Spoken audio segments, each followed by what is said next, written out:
Luego del webinario tenemos un espacio de preguntas y respuestas. Instamos a los participantes a que puedan ir sumando sus consultas en el chat. Una vez finalizado la exposición, el expositor procederá a contestar las mismas. Bienvenido, maestro. Le damos la más cordial bienvenida nuevamente y a su cargo entonces el webinario. Exitosa jornada. Muy buenos días.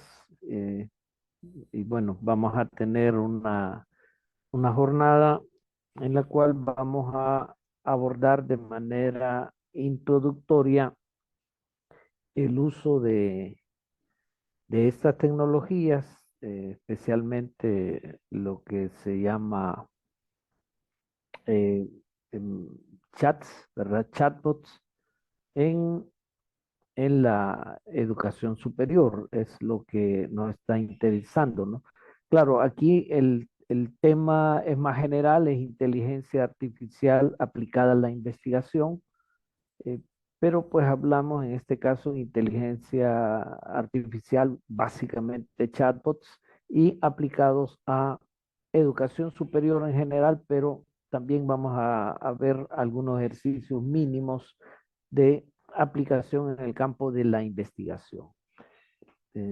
Bueno, acá veo yo que tenemos una audiencia relativamente pequeña, ¿verdad? Lo cual da cierta facilidad para tener, digamos, una exposición mucho más dialogada. Vamos a partir de algunos conceptos básicos. Quizás no vamos a insistir tanto en qué es técnicamente, tecnológicamente la inteligencia artificial, hay algunos pequeños datos al respecto, sino que nos vamos a concentrar en su uso práctico. Para ello, me gustaría comenzar con una presentación. Vamos a iniciar con dando a conocer este material.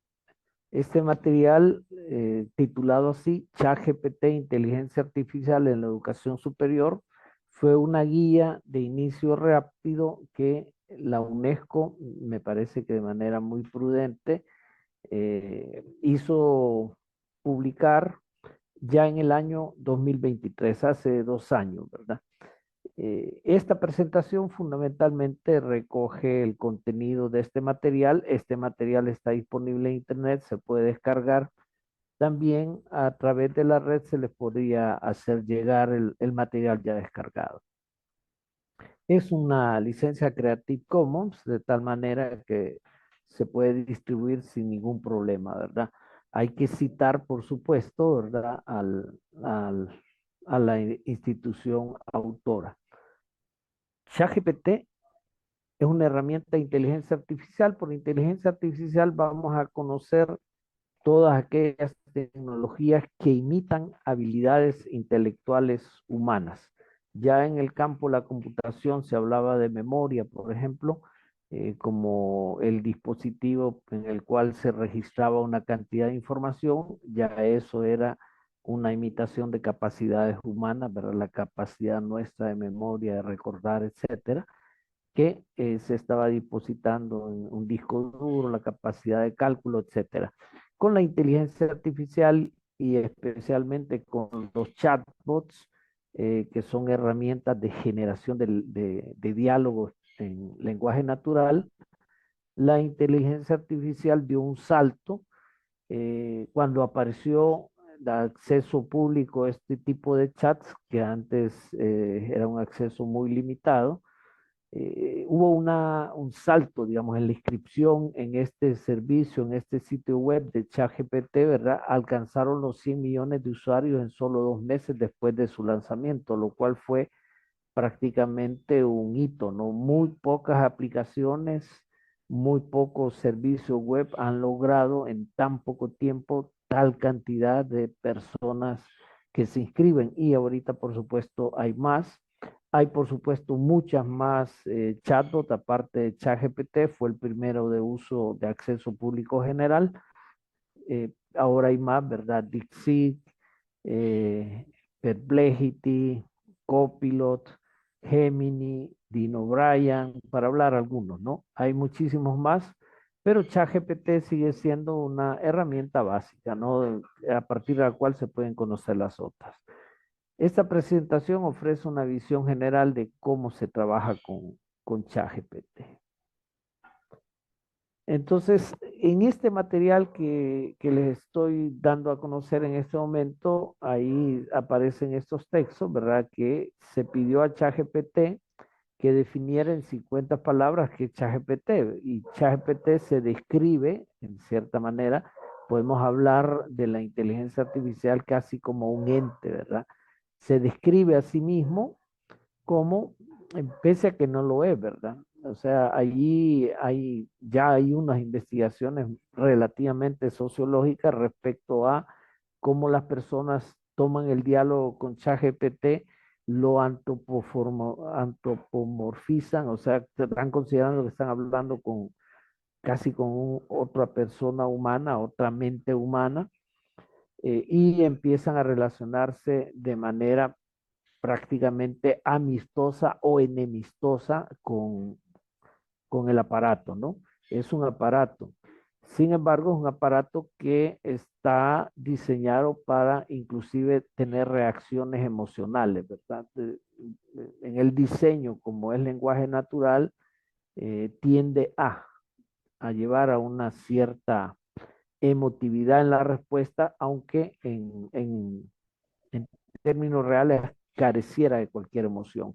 Pero como las emociones, tanto como las cuestiones cognitivas expresan en el lenguaje, en las respuestas de ChatGPT podremos encontrar eh, connotaciones emotivas, ¿verdad? Pero bueno, en todo caso, ChatGPT es un gran modelo lingüístico desarrollado por la empresa OpenAI, basado en una arquitectura 3.5, ahorita ya va hacia la 5. Puede generar texto similar al humano a partir de instrucciones de entrada, responder preguntas y realizar diversas tareas. Se entrenó con un enorme conjunto de datos de texto en Internet para aprender patrones y relaciones de lenguaje. Esa es la manera en que se describe. Lo que podemos mencionar es que prácticamente ChatGPT ha ido más allá y otros chatbots han ido más allá de los sistemas operativos. El sistema operativo es una herramienta, aparte de las computadoras, que nos permite darle órdenes a partir de escribir instrucciones o seleccionar en un menú con el ratón, con el mouse o con cualquier otro dispositivo, seleccionar una interacción con la máquina. ChatGPT es lo mismo, solo que ahí digitamos, ¿no? Digitamos como en una barra de búsqueda de un buscador, pero lo que estamos haciendo es activando toda la base de memoria a la cual tiene acceso los chatbots y el chatbot nos va a dar una respuesta. En ese sentido, de manera general, funciona como un modelo de lenguaje basado en inteligencia artificial que genera respuestas y proporciona información en una enorme variedad de temas. Es decir, se dice que ChatGPT tiene en ese momento acceso a casi la plenitud de la WW, o sea, de Internet. Claro, recordemos que Internet tiene una capa superficial, una capa intermedia y una capa profunda.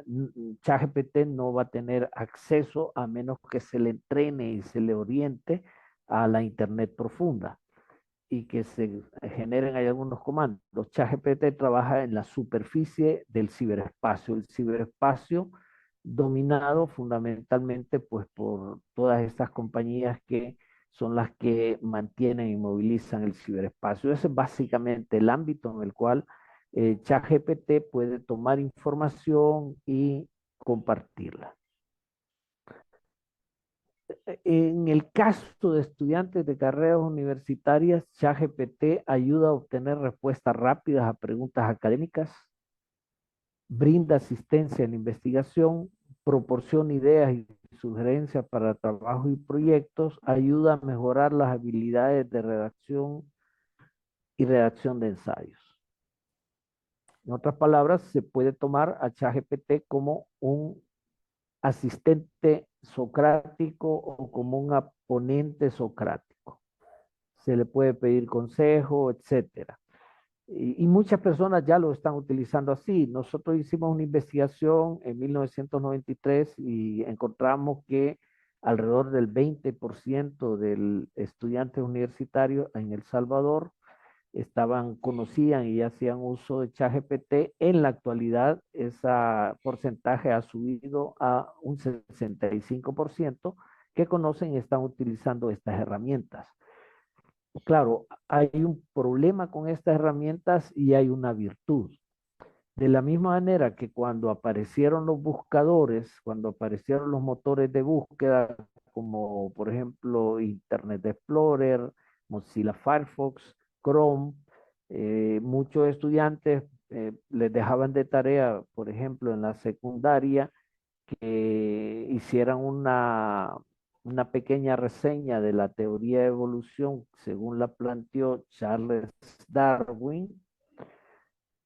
Las personas iban a internet, encontraban una página, copiaban, pegaban y no citaban. Ni siquiera, con suerte, muchas veces leían material, no había ningún tipo de transformación de este material, entonces eso generaba un vicio con el cual llegaban a la universidad. Cortar, pegar y no citar es plagio.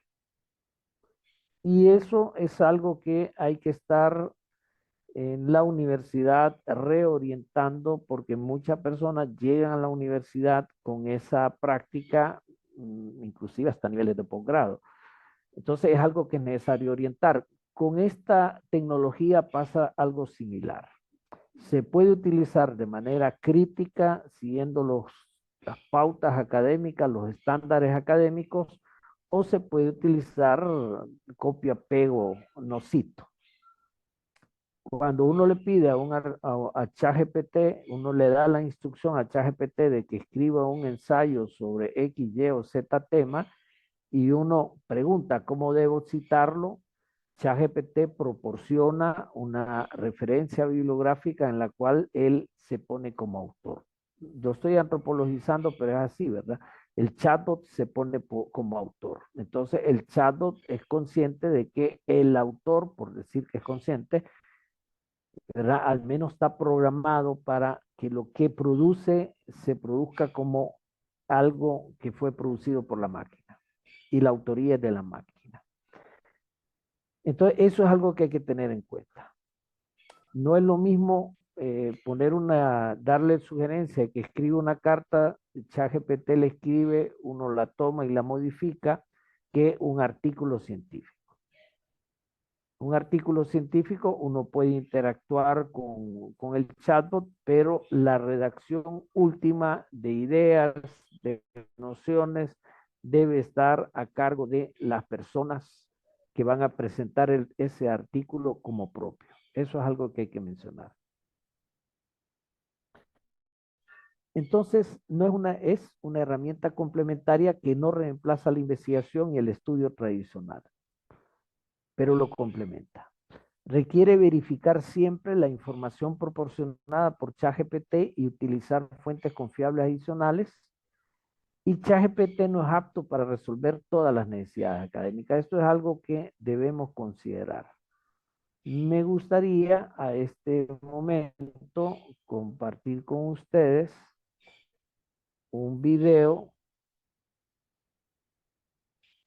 de lo que se puede hacer a partir con chatbots, con chatbots como ChatGPT o como DeepSeek. En este caso tenemos un pequeño video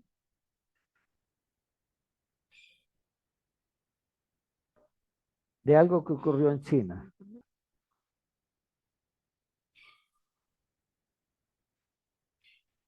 Ahora sí, compartimos el video. ¿Pueden verificar, por favor? Sí, ¿verdad? Ahí se ve, profesor.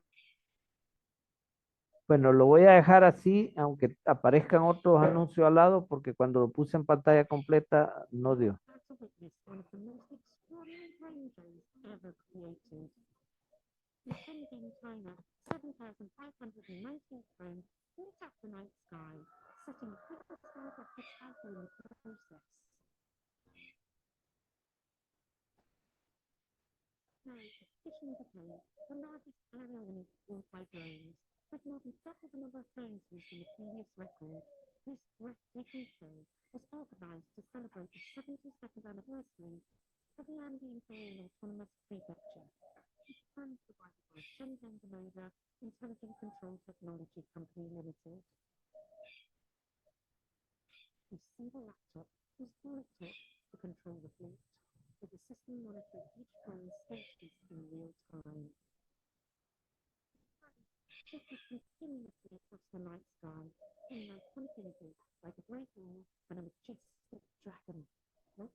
Bien, dejemos hasta ahí.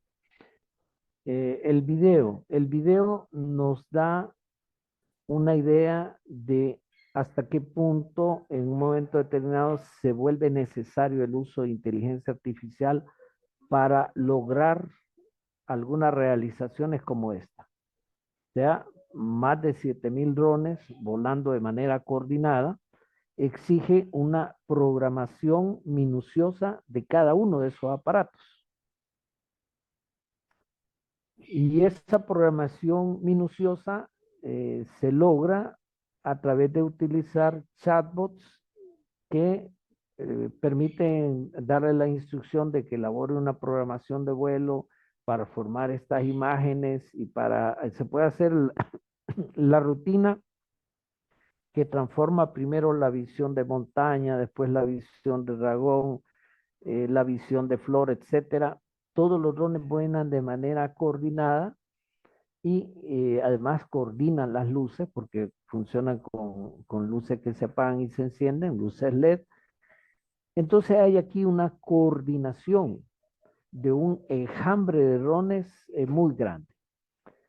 Para lograr eso en tiempo relativamente corto, pues acudir a una inteligencia artificial que le proporcione la programación de los vuelos de los drones, de qué manera se va a encender o apagar las luces LED que lleva cada dron, es algo que se hace con inteligencia artificial. Ahora, eso supone que hay un equipo que revisa programa por programa para cada dron si lo que el chatbot ha producido es efectivamente correcto. Porque la inteligencia artificial comete errores. Es tiene en ese sentido la capacidad de generar información, pero esa información no siempre es completamente impecable. Aun cuando se ponen dos inteligencias artificiales que revisen recíprocamente las producciones, siempre es posible que haya un error. Y eso hace que las personas humanas deben revisar. Hasta aquí vamos a abrir un pequeño espacio de comentarios, preguntas. Generalmente esta imagen de drone evoca y provoca cómo se está utilizando la inteligencia artificial en el mundo contemporáneo. Esto tiene que ser, es una actividad profesional, ¿no? El vuelo de los drones es una actividad profesional. No digamos cuando se usan enjambres de drones en el área militar, ¿verdad? Ahí es otro tipo de programación y también son cosas profesionales. Pero, y claro, la aplicación e investigación científica va, podemos derivarla, ¿no? También los drones, el enjambre de drones se pueden utilizar para agricultura y para otras tareas, ¿verdad? Para muchas otras tareas. Sí, profesor, se ve. Muy bien, cuando acá dice, se requiere verificar siempre la información proporcionada por ChatGPT y utilizar fuentes confiables adicionales, nos referimos a eso. Ese espectáculo de drones que ustedes han visto, en este caso en video, aquí en El Salvador en algún momento se ha contratado eso también, ¿verdad? Se hace con programación asistida por inteligencia artificial que requiere verificar siempre los resultados. Igual, si nosotros queremos hacer un proceso académico, un proceso profesional, un proceso de investigación, vamos a tener la norma de verificar siempre la información proporcionada por ChatGPT. Vamos a continuar.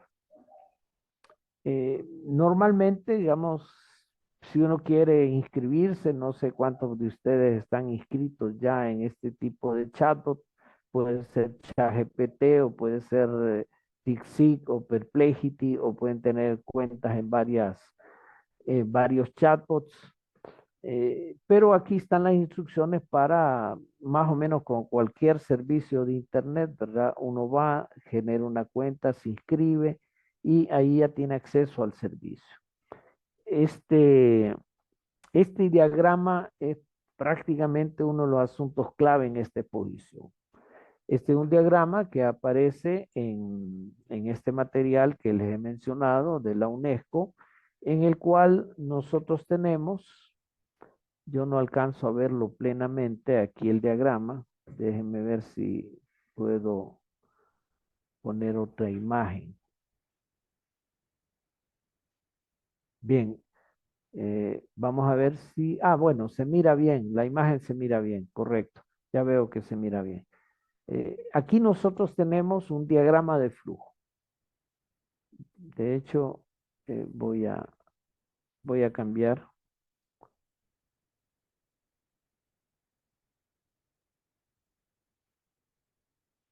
Aquí nosotros tenemos un diagrama de flujo. En este diagrama de flujo tenemos el inicio. En este proceso de respondernos a la pregunta, ¿cuándo es seguro utilizar ChatGPT? Este es un diagrama de flujo elaborado por Alexander Tulkanov, ¿verdad? Un experto en inteligencia artificial y política de datos, desde una perspectiva legal, ¿verdad?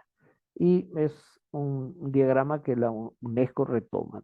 Entonces, ¿cuándo es seguro utilizar ChatGPT? Entonces ahí nos lleva a una segunda pregunta. ¿Es importante que el resultado sea verdadero? Si no es importante que el resultado sea verdadero, aquí tenemos luz verde, es seguro utilizar ChatGPT. ¿A qué nos referimos? Si nosotros queremos hacer, no vamos a hablar todavía de investigación científica, pero nos estamos aproximando. Si nosotros queremos hacer perfil de 10 casos de trabajo social de escolares que están en una situación, niñas, niños, adolescentes, mujeres, hombres, en una situación de riesgo, de abandono escolar. Y nosotros queremos perfilar 10 casos para tenerlos como base de enseñanza en un taller a un grupo de personas jóvenes que se están entrenando en abordajes resolutivos que logren trayectorias escolares eficaces. Entonces nosotros necesitamos 10 casos que se perfilen. Entonces le introducimos las variables que queremos que cada caso tenga y le pedimos que me genere 10 variables, ¿verdad? Podría ser 6 de sexo femenino, 4 de sexo masculino y le damos las edades, le damos los parámetros. Y ChatGPT me va a generar 10 casos modelo que me pueden servir de estudio para un taller de diagnóstico, análisis y perspectivas prospectivas para atender casos de niñas, niños, personas, hombres y mujeres en situación de riesgo en su trayectoria escolar. En ese caso es seguro utilizar ChatGPT.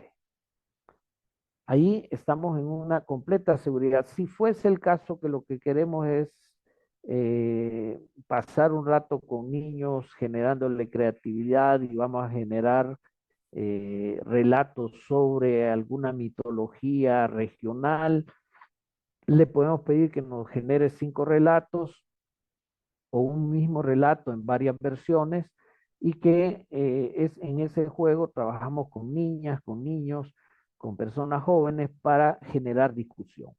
Como en ese caso el material no es requisito que sea verdadero, es completamente seguro utilizar ChatGPT. Ahora, ¿qué pasa si es importante que el resultado sea verdadero? Eso nos lleva a otra pregunta. Nos lleva a la pregunta, ¿dispone de experiencia para verificar si el resultado es preciso? Y nos vamos a remitir al ejemplo del vuelo de los drones. Si a mí me dice, mire, verifique, eh, digamos, si están bien programados el vuelo que van a realizar estos drones de manera coordinada, 7,000 drones, ¿verdad? Y la manera en que van de colores que tiene. Mire, francamente hablando, yo no me haría cargo de algo así. No me haría cargo de algo así porque no tengo idea de la programación concreta del vuelo de cada dron. Entonces, en ese caso no sería seguro utilizar ChatGPT.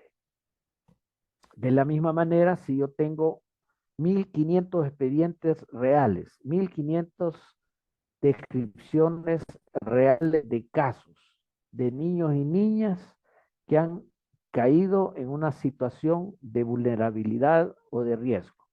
Voy a poner el caso de El Salvador, donde tenemos un régimen de excepción que ha capturado a una gran cantidad de personas. Tenemos el país con el índice carcelario más alto del planeta. Muchas organizaciones de derechos humanos han demostrado que una gran cantidad de esas personas apresadas son personas inocentes, apresadas arbitrariamente, que han dejado en abandono a niñas y niños.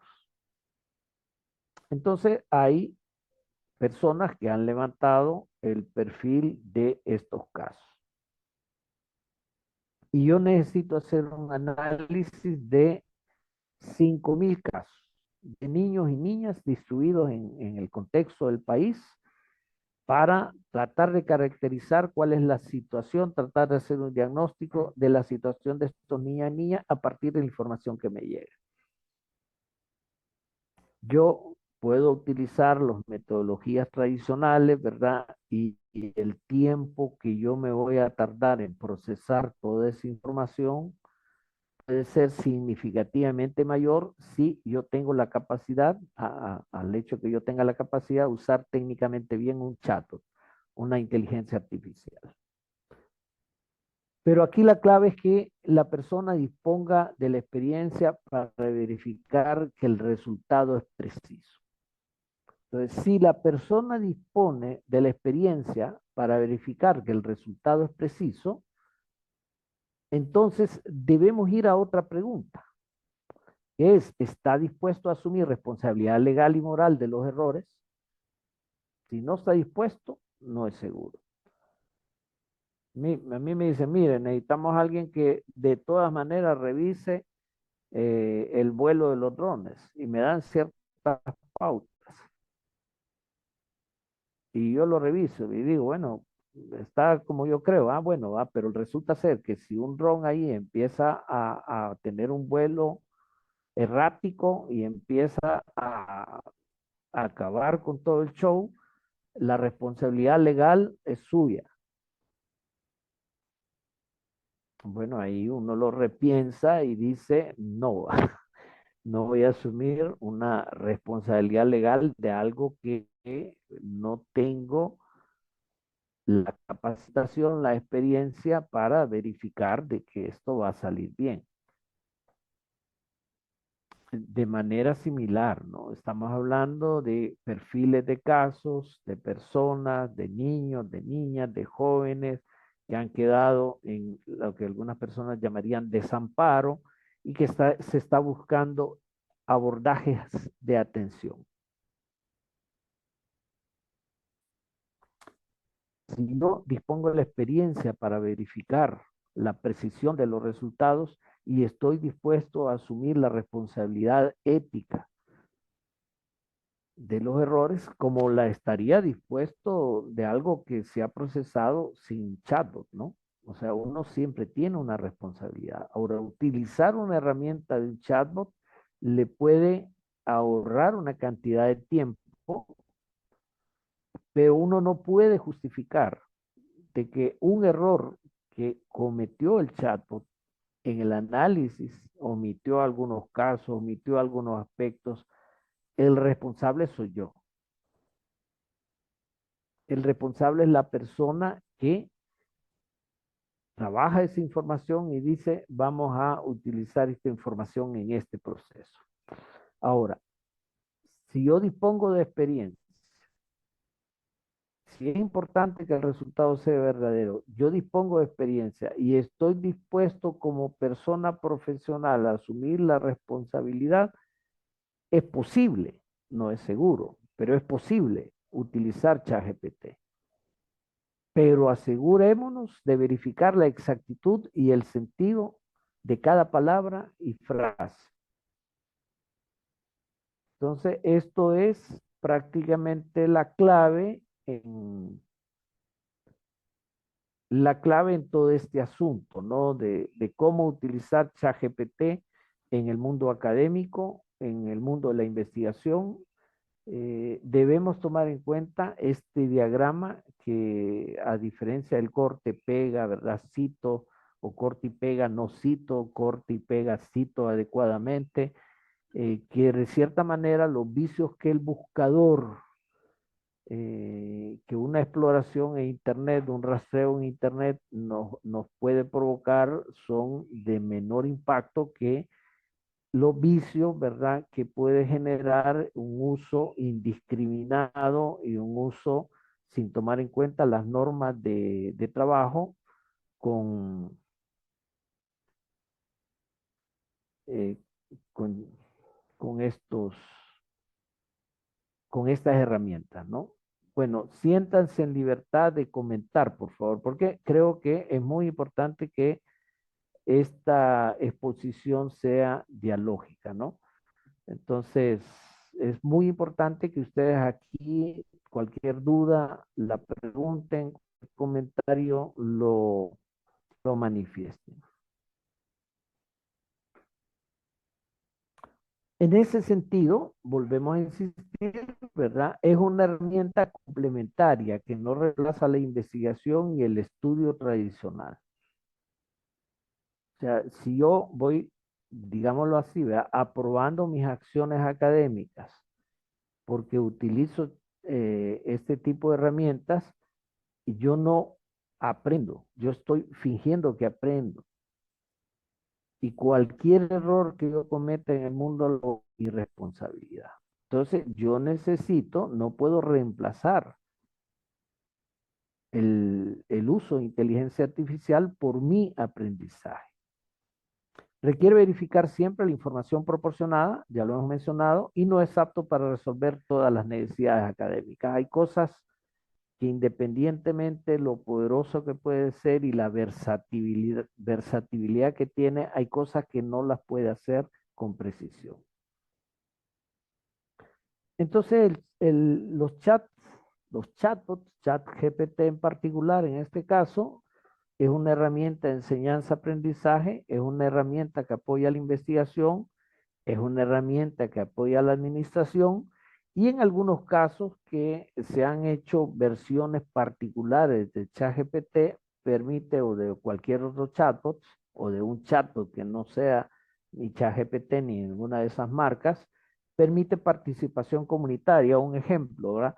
Hace unos meses en un congreso, todas las ponencias se concentraron, se reunieron en un servidor, se reunieron los artículos científicos, se reunieron los perfiles de las personas participantes y toda esa información se puso disponible para que fuese base de datos a la cual se podía tener acceso con un chatbot. De tal manera que se podía dialogar con todo ese material del Congreso, ¿no? Qué investigaciones se hizo, pidiendo un resumen de esta investigación. Entonces, hay una forma de participación comunitaria que a veces no solamente es pasiva, porque esto es solamente de consulta, sino que combinando estos chatbots con ciertos canales de salida, ¿verdad? Puede generar una participación mucho más interactiva, pero esto es ya algo más especializado.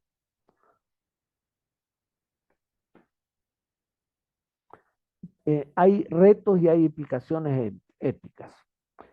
Conozco yo en varias universidades de El Salvador algunas personas que, por ejemplo, tienen prohibido, so pena de, de una nota mala, ¿va? Miserable, ¿verdad? O sea, de ponerle un 4 a alguien o reprobarle en la materia, las consultas a Wikipedia. Y de la misma manera se ha trasladado esa actitud hacia esta tecnología de manera que se dice, está prohibido consultar inteligencia artificial. Inclusive, esta tendencia es tan fuerte que se han desarrollado tecnologías para detectar si un material ha sido elaborado con inteligencia artificial. Pero ocurre que, bueno, yo hice la prueba en una ocasión, es un artículo que escribí en 1997 cuando estaba lejano, ¿verdad? Muy lejana este tipo de tecnologías.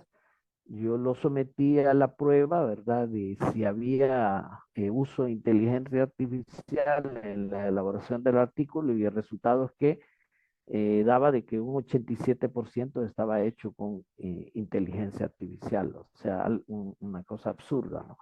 Entonces, estos verificadores de si se usa o no se usa inteligencia artificial no son fiables, no son nada fiables. O sea, yo lo he comprobado.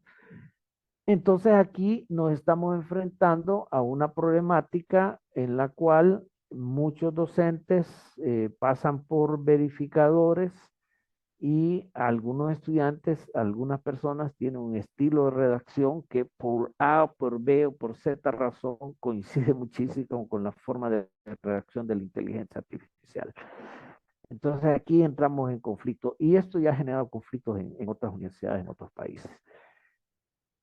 Entonces aquí tenemos dos problemas, ¿verdad? Un problema de actitud hacia la integridad académica y un problema de que hay personas que tienen estilos de redacción que son muy congruentes con los estilos de redacción de la inteligencia artificial. Entonces, ahí hay un problema de integridad académica, ¿verdad? Hay implicaciones éticas que es necesario examinar. Hay una falta de regulación, indudablemente. Hay un problema con la protección de datos. Hay problemas de sesgo cognitivo. Esto es particularmente importante que tomemos en cuenta. A menos que uno entrene a una inteligencia artificial, que además que entrene a un chatbot, porque no todos los chatbots son susceptibles de entrenamiento. ChatGPT sí es un chatbot que uno puede entrenar. Uno puede decirle, vas a trabajar con estos parámetros. Se lo puede decir, darle la instrucción. Y ChatGPT va a trabajar con esos parámetros. Pero cuando uno no le da los parámetros de trabajo, puede tender a sesgos cognitivos. Por ejemplo, puede tener narrativas eurocéntricas. puede tener narrativas patriarcales y las tiene. A menos que uno esté consciente y en las instrucciones del abordaje de datos, instruya directamente que debe evitar los sesgos cognitivos A, B y C, una inteligencia artificial subrepticiamente porque está entrenada por personas que tienen una cultura, que tienen sesgos cognitivos. Por ejemplo, estas herramientas de reconocimiento facial tienden a, y eso ha sido algo estadísticamente comprobado, tienden a hacer identificaciones erróneas más de personas afrodescendientes que de personas eurodescendientes, caucásicas, digamos.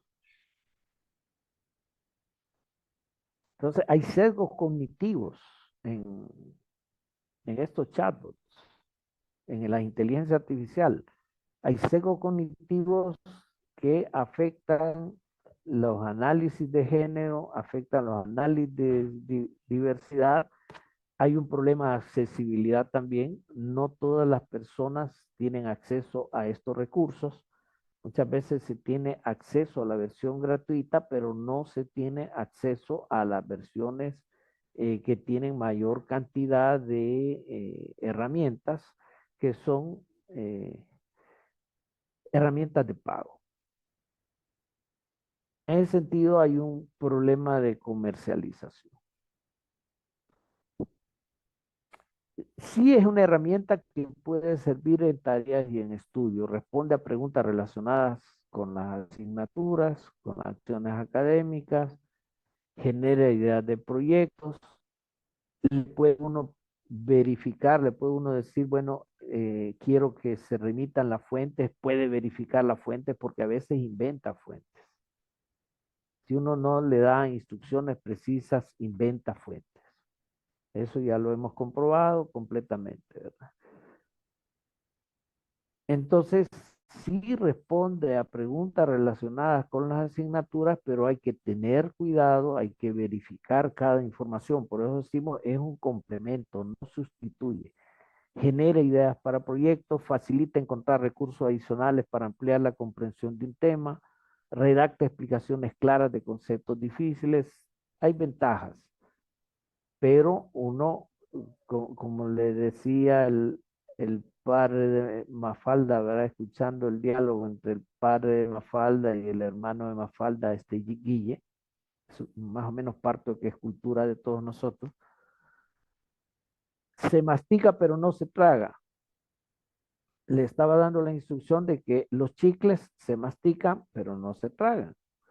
Y Mafalda viene y le dice, ¿el discurso de quién? Entonces, lo mismo con toda información que nos produzca un chatbot. Se mastica, pero no se debe tragar hasta que hemos verificado que efectivamente vamos a asumir la responsabilidad moral y ética y legal. Entonces, aquí hay posibles usos. Esto lo he tomado directamente del material que les estoy mencionando, ¿verdad? Hay usos en la redacción. Cuando yo tengo duda de cómo estoy redactando, puedo tomar el párrafo y pedirle que verifique la gramática, etcétera. Lo puede hacer. Puedo darle yo una lista de autores con títulos en desorden y me va a ordenar las citas y las referencias. Puede traducir, es un traductor bastante solvente. Puede generar ideas para preguntas o proyectos de investigación. En este sentido, es un asistente socrático, ¿no? Puede sugerir fuentes de datos, puede sugerir publicaciones, apoya en el análisis de datos. O sea, si yo he producido una encuesta y tengo una tabla, yo puedo copiar y pegar la tabla y decirle, describe estos resultados y me va a dar una descripción que después yo tengo que cotejar y le puedo cambiar, por supuesto, la redacción, si es necesario. Sugerir temas o asuntos para el análisis, búsqueda en archivos, conjuntos de datos, traducir fuentes a otros idiomas, o sea, puede hacer muchas hay gente que inclusive ha programado chatbots para que hagan entrevistas y recojan las respuestas. Es decir, en otras palabras, entran en contacto con algunas personas, tienen un conjunto de diálogo que hay que hacer y dependiendo de cómo va evolucionando la conversación de 200 parámetros, van relanzando las preguntas como cualquier investigador. Hay gente que está recogiendo y produciendo información cualitativa, sí, obvio, hay que verificar, obvio, la herramienta puede introducir sesgos, obvio. Para mí esa producción de datos no sería recomendable, pero hay personas que lo están haciendo. Eh, Resultado que queremos. Bueno, voy a mencionar que este es el material que tenía para compartir con ustedes. Estamos llegando al filo de las 10 de la mañana. Estaba programado para las 11, pero habían mencionado al principio que muy probablemente no íbamos a utilizar las 3 horas, que es algo bastante cansado, pero había espacio para retroalimentación, como dicen, para conversación. Mi pregunta es, ¿qué tan útil les ha resultado esta última, segunda parte de la presentación respecto al uso de prompts? Maestro. Muy buenos días, Brenda. Un Eh, gusto saludarla. Igualmente. Fíjese que desde mi experiencia, igual como la compañera anterior, como docente universitaria, pues he identificado que el uso es inminente, ¿verdad? Por parte de estudiantes, en mi caso, estudiantes de trabajo social, lo están utilizando como una herramienta de análisis que creo que, pues, rosa, bueno, creo que como profesionales o como docentes tenemos ese miedo al uso y en algunos casos se sataniza el uso de las IA. Entonces, en mi caso no trato de no tomarlo como algo negativo, pero sí, esta segunda parte de la exposición sí me brinda como esas herramientas de cómo ellos y ellas pudieran utilizarla, o sea, teniendo un mayor aprovechamiento de, porque solo hacer como la pregunta les deja, bueno, yo lo he identificado a la hora de que entregan los trabajos utilizando un lenguaje totalmente técnico, un lenguaje que ellos y ellas no están todavía utilizando en clase. A la hora de hacer participaciones en clase, pues las participaciones son bastante, por decir, coloquiales. A la hora de expresarse, ellos todavía tienen un lenguaje coloquial, un lenguaje básico. Y a la hora de hacer presentaciones escritas de análisis, he encontrado con con esta forma bien tecnificada de escribir sobre algún tema, incluso retomando algunos enfoques, algunas que considero que han estado un poco más avanzados a lo que ya están ellos y ellas manejando, ¿verdad? Entonces, creo que la parte de ilustrarles cómo eh, utilizar las instrucciones o limitar al bot, a la inteligencia, pudiera apoyarles.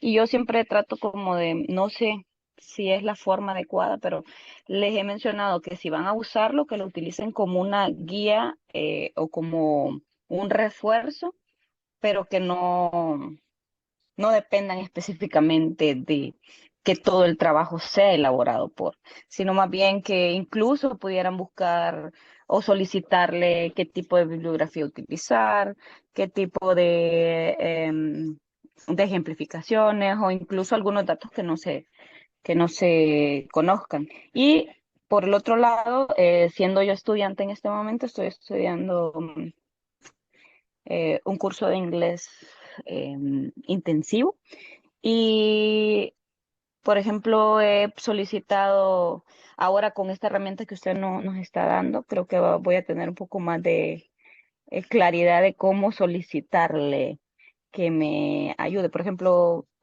siempre le he puesto así como de, elabora un resumen de 10 líneas sobre una película en específico para poderlo exponer en inglés.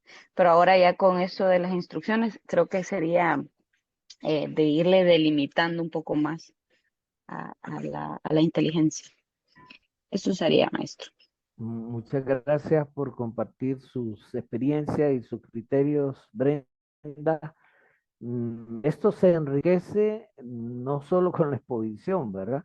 Sino con compartir las experiencias. Entonces, yo les agradecería muchísimo a otros compañeros y compañeras que tuvieran a bien compartir sus saberes, sus experiencias con respecto al uso de estas herramientas. Hola, maestro. Muy bien. Yo solamente eh, aportar con el hecho de que nosotros tenemos que valorar cualquier instrumento de la IA como eso, como un instrumento, una herramienta que nos puede facilitar algunos procesos que nosotros estamos elaborando, pero no analizar, ¿verdad? Desde un punto profesional, digámoslo, o académico, ¿verdad? Se da el hecho de que varias personas, sean estudiantes profesionales, consideran a la IA como quien va a resolver un tema, como quien va a resolver una problemática, como quien, pues ya no hay necesidad de que el humano como tal interceda, ¿verdad? O sea, parte de eso porque la IA le da, por ejemplo, todo. Por decir algo, yo quiero estudiar la temática de la violencia de género en la Universidad de El Salvador hacia las mujeres. Yo le doy, como usted ha realizado muy bien, le doy un prompt, ¿verdad? Le pido la información y yo ya presento, pues no me tomo a veces ni, lo digo yo como un supuesto, ¿verdad? Cualquier persona. Pero viene la persona y ni siquiera a veces se toman el espacio para leer, ¿verdad? Lo que la IA nos ha dado. Y así lo presentan tal cual, como que fuera su forma de pensar, como que si fuera su análisis, ¿verdad? Y ahí pienso yo que es donde tenemos un error con el uso de la IA, ¿verdad? No puede la IA sustituir al ser humano. ¿Verdad? Nosotros debemos considerar siempre que somos quien, como bien lo dice usted, damos las instrucciones, ¿verdad? Pero no podemos esperar de que esa resolución que nos dé la IA sea la correcta, sea la única o sea lo idóneo, ¿verdad? Nosotros tenemos que hacer esa parte de análisis, de criterio, ¿verdad? Y de conocimientos que tenemos.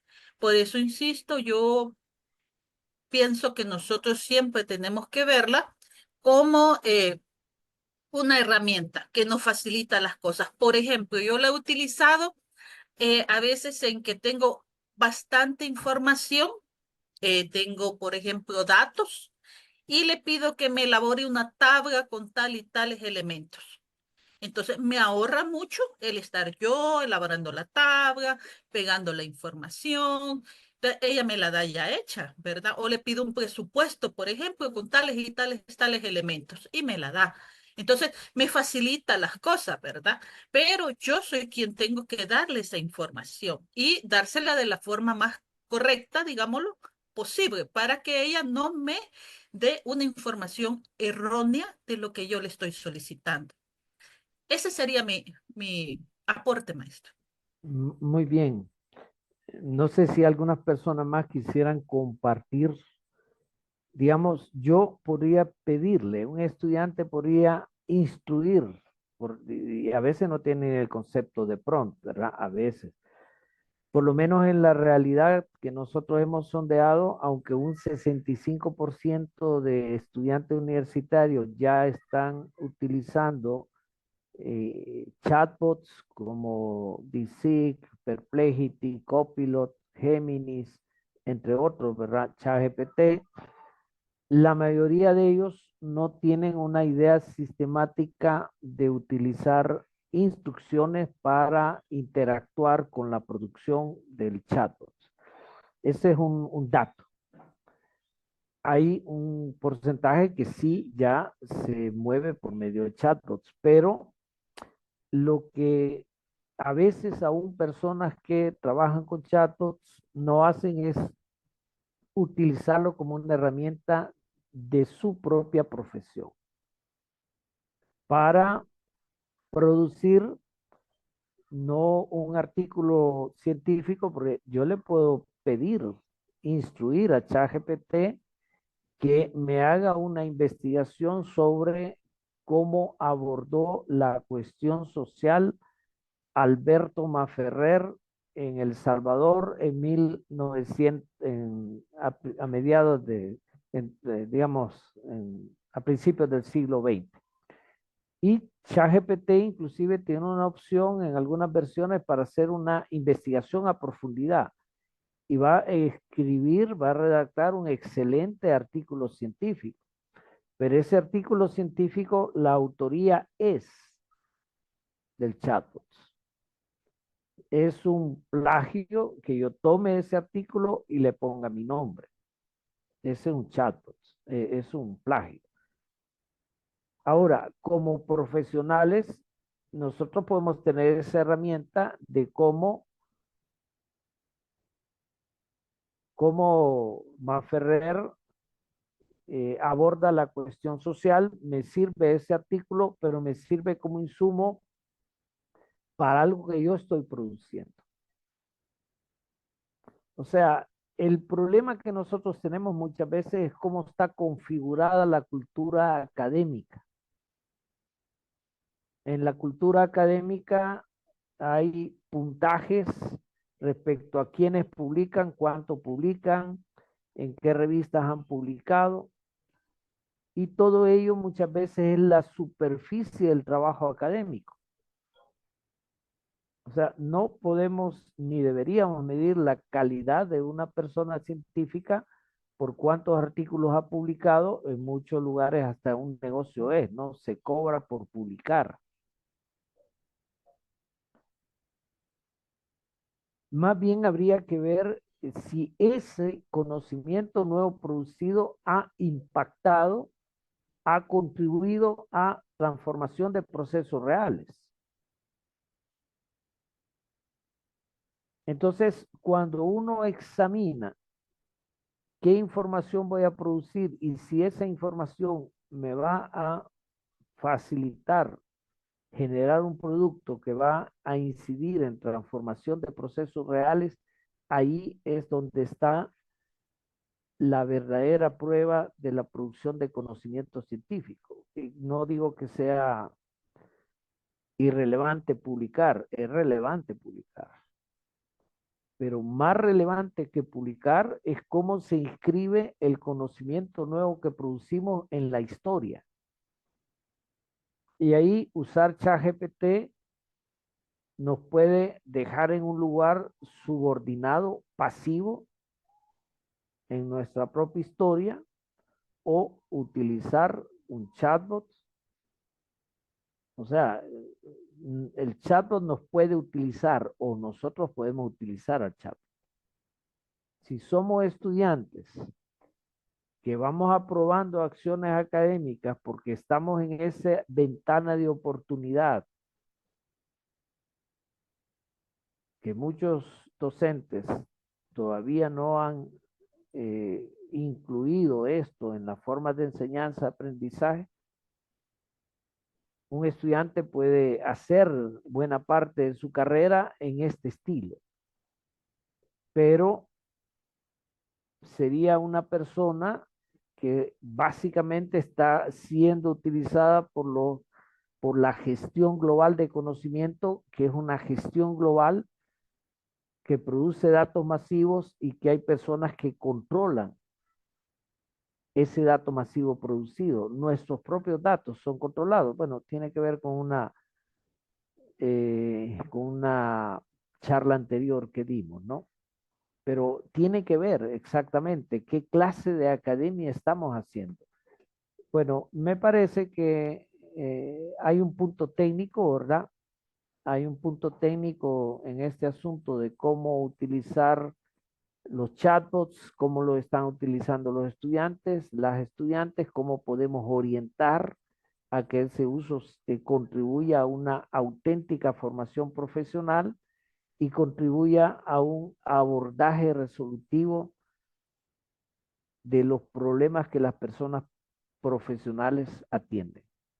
Me parece que ahí está el punto de gravedad que nos permite tomar criterio y decisiones respecto a cómo trabajar con estas tecnologías.